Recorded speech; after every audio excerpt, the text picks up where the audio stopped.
está tudo pronto para que os eventos finais mesmo, aqueles finais, eu não estou falando o tempo do fim, não, eu estou falando assim, os últimos capítulos mesmo da história, as últimas linhas, está tudo pronto para que tudo aconteça em 2 anos. Eu sei que isso pode beirar a teoria da conspiração, mas não é, irmãos, eu estou sendo lúcido no que eu estou falando aqui.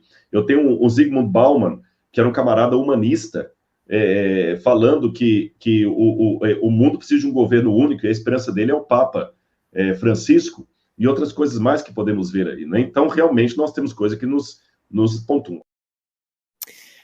Você acredita, professor Rodrigo, que essa situação da pandemia tem alguma coisa a ver com esses últimos acontecimentos antes da volta de Jesus?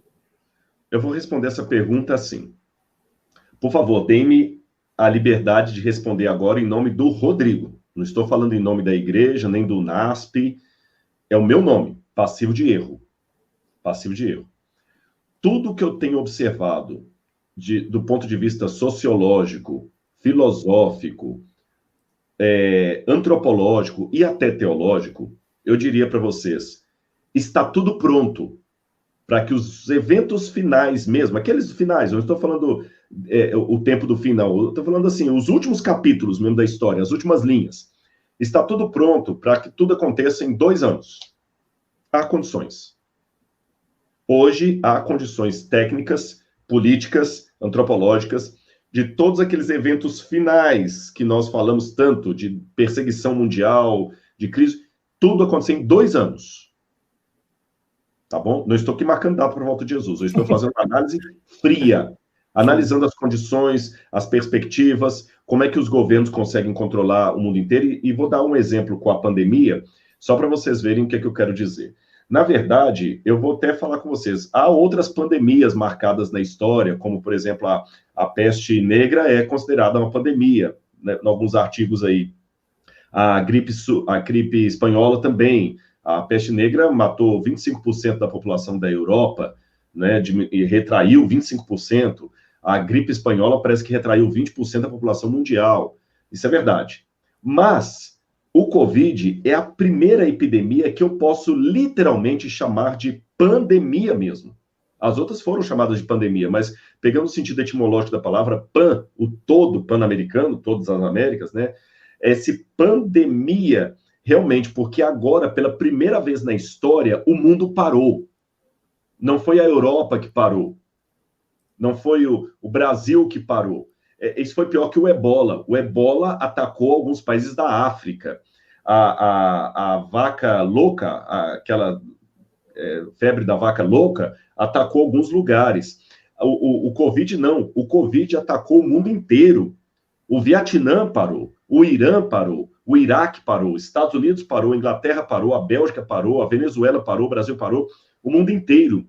Nós estamos vendo, cada vez que passa realmente, o mundo rumando para situações de fato globais e não simbolicamente globais. Explico.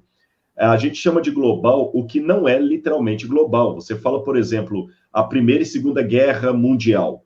Mas não houve até hoje uma guerra mundial. Por exemplo, a Segunda Guerra Mundial. O Peru não participou da Segunda Guerra Mundial. Uhum. Nem a China não participou da Segunda Guerra Mundial. Deixa eu ver se eu entendi, professor. Então, assim, para ações mundiais, como decretos e a própria evangelização, e para alguns contextos, uma crise mundial, de fato mundial, ela tem que ser precursora, sim, e está acontecendo. Exatamente, porque nem a Segunda Guerra Mundial foi mundial. Pegou a Europa. O Brasil aqui continuou, Rio de Janeiro tendo samba, tendo tudo, mesmo que a gente mandou os pracinhas para lá. Mas, ou seja, agora não, essa foi mundial. E as perspectivas pós-Covid também são mundiais. Agora é o reset, é a economia mundial.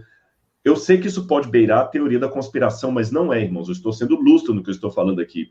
Eu tenho o Zygmunt Bauman, que era um camarada humanista, falando que o mundo precisa de um governo único, e a esperança dele é o Papa Francisco, e outras coisas mais que podemos ver aí, né? Então, realmente, nós temos coisas que nos pontuam. Agora, eu quero colocar uma observação muito importante nisso que eu acabei de falar.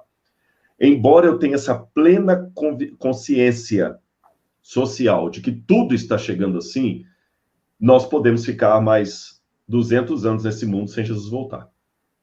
Alguém pode falar, peraí, Rodrigo, você entrou numa contradição. Se você está admitindo que tudo está formado para que em 1 ou 2 anos aconteça, por que você também trabalha com a hipótese de Jesus demorar 200 anos para voltar?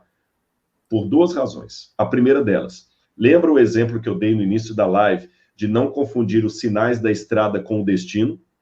Uhum. Se eu ficar preso demais essas coisas e começar a ler mais tendências mundiais e teoria da conspiração do que estudar a palavra de Deus, eu vou ficar olhando mais para os sinais do que o meu objetivo, que é a volta de Jesus. E segundo, a Bíblia me mostra que mesmo o mundo estando maduro para o cumprimento de uma profecia, se o povo de Deus não corresponder ao chamado, Deus atrasa. Uau, pastor. Professor, isso é muito sério. Deixa eu ver se eu entendi. O senhor está querendo dizer que a atitude do povo de Deus pode fazer com que a promessa que estaria pronta para ser concluída pode ser atrasada, pode ser retardada? Pode não. Aconteceu no passado, muitas vezes. Eu posso dar uns 2 exemplos bíblicos ou 3. Deus levantou Moisés. Eles passaram o sangue do cordeiro. Chegou o tempo de sair do Egito. Chegou o tempo de sair do Egito. O povo estava, profeticamente, chegou o tempo de acabar a escravidão, porque Deus tinha falado lá atrás para Abraão, eu não vou te dar a terra agora, porque ainda não se cumpriu o tempo dos amorreus. E quando você conta de Abraão até o Êxodo, o tempo dos amorreus acabou ali na época do Êxodo. Então estava tudo pronto. Profeticamente, o povo já podia chegar em Canaã. Mas como o povo saiu do Egito, mas o Egito não saiu deles, Deus atrasou a entrada em 40 anos. Uau! Eu posso, na minha atitude, pode estar atrasando. Desculpa, pastor, pode falar. Então, isso aqui é paradoxal.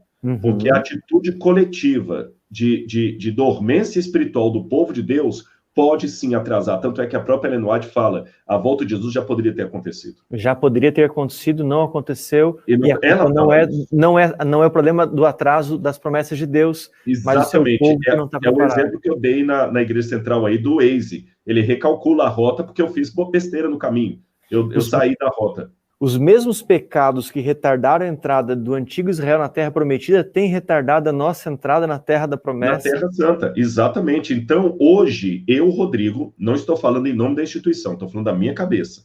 Pelo que eu tenho estudado, hoje eu estou convicto que há condições políticas e sociais no mundo para decreto dominical e tudo que envolve o governo mundial, o anticristo, acontecer de 1 a 2 anos. Há condições políticas, eu falo sem medo de errar aqui para vocês, para que isso aconteça de 1 a 2 anos. Porém, pode ser que por minha causa, como parte do povo de Deus, a volta de Jesus retarde por mais 50, 100 anos, porque o povo não está preparado. Agora, o paradoxo disso é o seguinte, Deus tem um limite também. Chega uma hora, chega. Uma hora, você está entendendo? Ele vai falar, basta. E aí, cuidado daquele que está brincando com a salvação. Hoje é tempo de restaurar a identidade, de se preparar para a volta de Jesus. Sim. Ellen White falou que já na época dela o decreto dominical poderia ter saído. Os anjos, os 4 anjos de Apocalipse já estavam para soltar os ventos, Apocalipse capítulo 7, e eles mantêm retidos os ventos porque o povo ainda não está pronto para receber o selamento. Isso é muito sério, muito sério. Nós temos que buscar o Espírito Santo mesmo, reavivamento, pregar a palavra, amar o nosso semelhante. Desculpa eu fazer uma propaganda aqui, eu acho que vocês não vão brigar comigo, que isso não foi combinado, mas essa semana eu estou respirando Adra. Tem 20 milhões de pessoas passando fome no Brasil. Nós somos 2 milhões de adventistas. Nós podemos fazer algo para mitigar a fome, pelo menos uma parte desse. A Adra está aí. Eu acabei de sair de uma outra live agora. Antes dessa, para pedir pessoal para ajudar a Adra. Adra, irmãos, evangelho, e permitam-me falar isso até com uma certa paixão aqui, evangelho é um avião que precisa de 2 asas para voar. A asa da proclamação e a asa da caridade. Não se voa cortando uma das asas. Se você só tiver caridade, mas não pregar para eles o evangelho, você tá voando com asa sem asa. Se você só pregar o evangelho, mas não der a caridade a quem está precisando, você também não vai levantar voo. Então, é o método de Cristo, né? Proclamação e caridade. Amor. Amar a Deus sobre todas as coisas é o meu próximo. O método de Cristo, né? Jesus fazia isso, né? Ele alimentava, curava. Então, vamos ajudar a Adra, procure lá o site @AdraBrasil. E além de ajudar a Adra, você também pode ser uma Adra onde você estiver aí. Procure no seu bairro, na sua rua, tem gente passando fome e você com a despensa cheia. Isso também é restaurar a identidade. Roupa, tira outra. Isso é princípio de mordomia cristã. Entrou uma roupa nova, sai outra, não velha, que você ainda usaria, mas para dar para o seu semelhante. Tem um irmão que perdeu o emprego por causa da guarda do sábado, a igreja tem que abraçar essa família, tá certo? Tem que adotá-los. Quando Ellen White fala no livro Beneficência Social, quando o povo de Deus demonstrar esse amor e espelhar a atitude de Cristo com os pobres e tudo, Deus os virá para reclamá-los como seus. O caráter de Cristo refletido no seu povo é o grande momento para ele poder resgatá-los.